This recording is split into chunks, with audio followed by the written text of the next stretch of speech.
नमस्कार, मैं हूं शशि। आइए झारखंड के टॉप 25 प्रमुख खबर जानते हैं। कक्षा 3 से 12वीं तक के बच्चे ऑपरेशन सिंदूर पढ़ेंगे। राष्ट्रीय शैक्षिक अनुसंधान और प्रशिक्षण परिषद NCERT ने अपनी किताबों में ऑपरेशन सिंदूर को शामिल किया है। इसके लिए कक्षा 3 से 12वीं तक के लिए ऑपरेशन सिंदूर पर 2 विशेष मॉड्यूल जारी किए हैं। पाठ्यक्रम में पूरक सामग्री के रूप में शामिल किए गए मॉड्यूल ऑपरेशन सिंदूर के 3 महीने बाद आए हैं। प्रारंभिक और माध्यमिक स्तर यानी कक्षा 3 से 8 के लिए इन 2 मॉड्यूल का शीर्षक ऑपरेशन सिंदूर वीरता की गाथा और माध्यमिक स्तर यानी कक्षा 9 से 12वीं के लिए ऑपरेशन सिंदूर सम्मान और बहादुरी का मिशन है। ये मॉड्यूल स्कूली बच्चों में भारत की सैन्य शक्ति के बारे में जागरूकता बढ़ाने के उद्देश्य से बनाए गए हैं। बता दें, इन मॉड्यूल में ऑपरेशन सिंदूर को न केवल सैन्य अभियान बताया गया है बल्कि शांति की रक्षा और पहलगाम आतंकवादी हमले में मारे गए लोगों के सम्मान का वादा भी बताया गया है। बता दें, 2016 में हुए उरी हमले और 2019 के पुलवामा हमले जैसे विशिष्ट आतंकी हमलों पर भी संक्षेप में चर्चा की गई है। ऑनलाइन सट्टेबाजी पर 7 साल की सजा। ऑनलाइन गेमिंग ऐप को कानून के दायरे में लाने से जुड़े विधेयक को केंद्रीय मंत्रिमंडल ने मंगलवार को मंजूरी दे दी है। आधिकारिक सूत्रों के अनुसार यह विधेयक बुधवार को लोकसभा में पेश किया जा सकता है।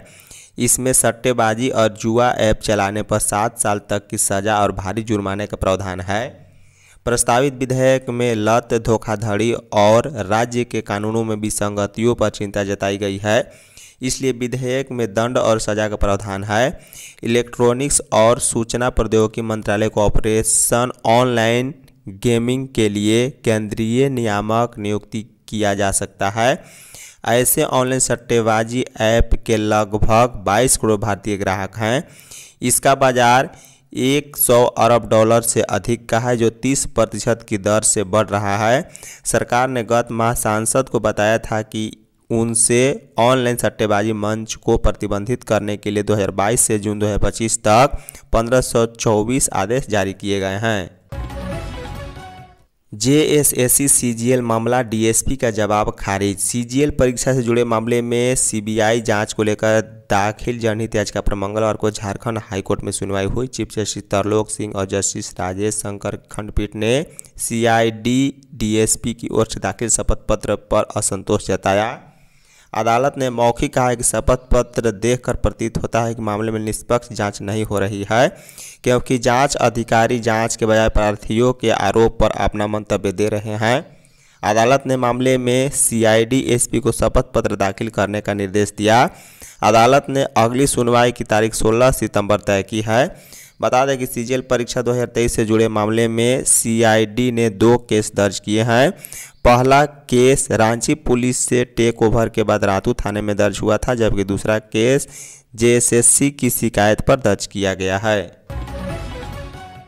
साहेबगंज में कबाड़ व्यवसायी के ठिकानों पर ईडी की छापेमारी। साहेबगंज के बंगाली टोला स्थित संतोष कुमार गुप्ता उर्फ बबलू के यहाँ मंगलवार की सुबह ईडी ने छापेमारी की है। जानकारी के मुताबिक ईडी की गोवा जोनल ऑफिस की 4 सदस्यीय टीम ने करीब 15 घंटे से भी अधिक समय तक जांच की।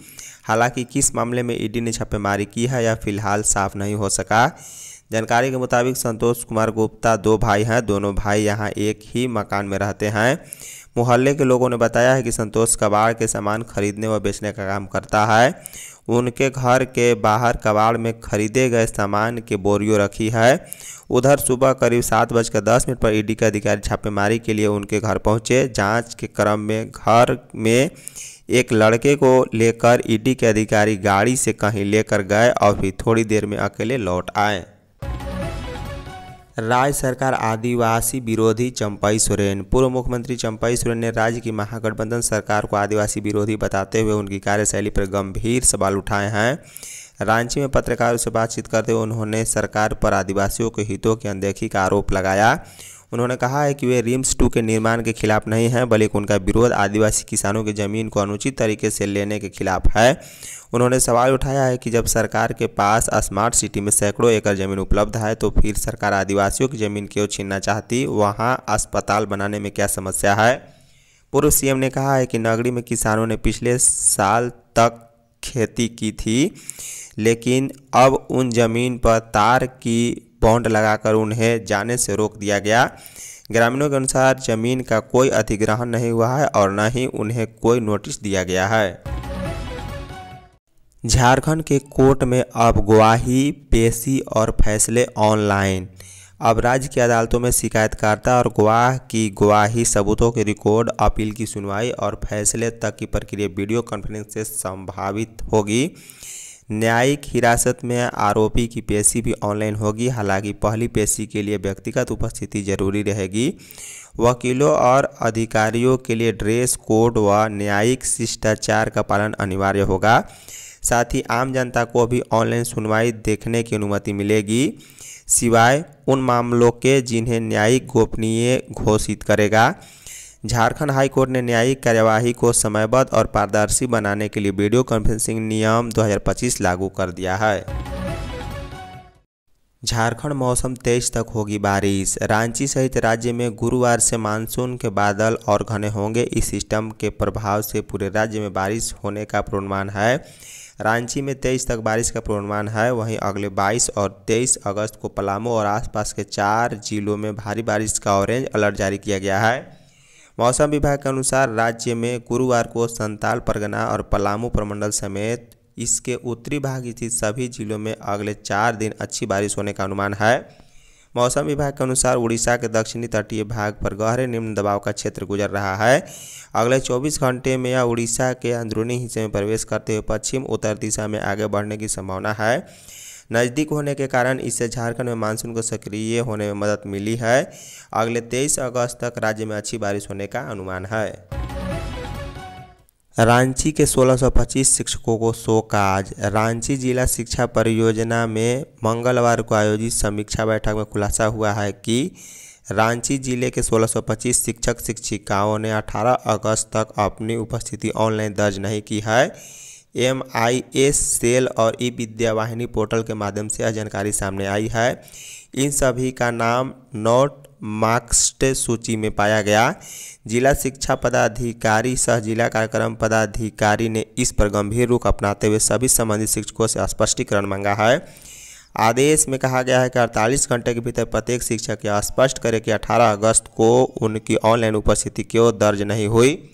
संबंधित शिक्षक को अपना स्पष्टीकरण जिला शिक्षा पदाधिकारी या अनुमंडल शिक्षा पदाधिकारी, क्षेत्र शिक्षा पदाधिकारी, प्रखंड शिक्षा प्रसार पदाधिकारी को ईमेल अथवा टेलीफोनिक माध्यम से उपलब्ध कराना होगा। नक्सलियों के खिलाफ अभियान तेज होगा। IG झारखंड पुलिस मुख्यालय में मंगलवार को IG अभियान डॉक्टर माइकल राज एस की अध्यक्षता में एक महत्वपूर्ण समीक्षा बैठक हुई, जिसमें राज्य में नक्सलवाद के उन्मूलन पर गहन चर्चा की गई। बैठक के दौरान 10 जून को दिए गए पिछले निर्देशों के अनुपालन की समीक्षा की गई। बैठक में माओवादी और स्प्लिंटर ग्रुपों के खिलाफ चल रहे अभियानों को और तेज करने पर जोर दिया गया। बैठक में पलामू क्षेत्र में सक्रिय नक्सलियों के खिलाफ विशेष रूप से कड़ा रुख अपनाने का फैसला लिया गया। डॉक्टर माइकल राज ने पुलिस अधीक्षकों को निर्देश दिया है कि वे इस साल जमानत पर जेल से छूटे सभी नक्सलियों और उनके सहयोगियों की नियमित रूप से निगरानी करें। उन्होंने कहा है कि ऐसे तत्वों पर कड़ी नज़र रखना शांति व्यवस्था बनाए रखने के लिए बेहद जरूरी है। स्कूलों में राष्ट्रीय खेल दिवस उत्सव। झारखंड के सरकारी स्कूलों के विद्यार्थी राष्ट्रीय खेल दिवस 29 अगस्त के महत्व के बारे में जानेंगे। प्रदेश भर के सरकारी स्कूलों और सरकारी मान्यता प्राप्त स्कूलों में खेल दिवस उत्सव मनाया जाएगा। इसकी शुरुआत विद्यालय स्तर पर 20 अगस्त से ही हो जाएगी। 31 अगस्त तक चलने वाले इस उत्सव में कक्षा 3 से लेकर 12वीं तक के विद्यार्थी विभिन्न गतिविधियों में भाग लेंगे। झारखंड शिक्षा परियोजना परिषद की ओर से विद्यालय, प्रखंड, जिला एवं राज्य स्तर पर निबंधन प्रतियोगिता के आयोजन को लेकर सभी जिलों को दिशा निर्देश जारी किया गया है। JEPC के निर्देश के अनुसार कक्षा 3 से 5 तक के बच्चों के लिए विषय स्वस्थ शरीर स्वस्थ जीवन विषय पर पेंटिंग और कक्षा 6 से 8 तक के लिए ओलंपिक इतिहास एवं ओलंपिक में भारत की उपलब्धि विषय पर क्विज और कक्षा 9 से 12 तक के लिए मेजर ध्यानचंद के जीवन से हमें क्या प्रेरणा मिलती है विषय पर भाषण प्रतियोगिता आयोजित होगी। सहायक आचार्य में अधिक नंबर लाने पर भी नहीं कर सके क्वालिफाइंग। झारखंड कर्मचारी चयन आयोग ने स्नातक प्रशिक्षित सहायक आचार्य और इंटरमीडिएट प्रशिक्षित सहायक आचार्य का परिणाम जारी कर दिया है। अब कई ऐसे अभ्यर्थी भी सामने आ रहे हैं जिनका आरोप है कि अधिक अंक लाने के बावजूद भी वे क्वालिफाई नहीं कर सके। एक दो नहीं बल्कि दर्जन से ज़्यादा अभ्यर्थियों ने इसकी शिकायत जेएसएससी से की है।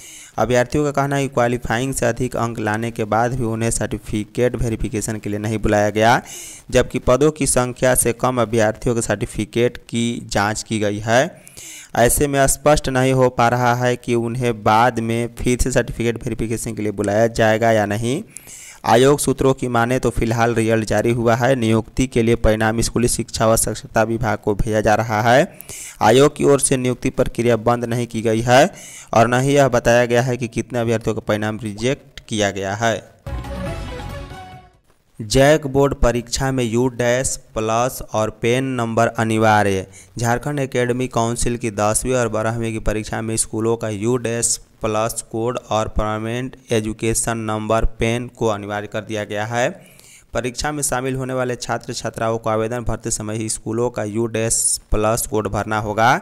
साथ ही उन्हें permanent education number PEN generate कराना होगा और उसे भी आवेदन पत्र में लिखना होगा। इसके लिए स्कूली शिक्षा और साक्षरता विभाग के सचिव उमा शंकर सिंह ने झारखंड एकेडमिक काउंसिल के सचिव को निर्देश दे दिया है। धन्यवाद।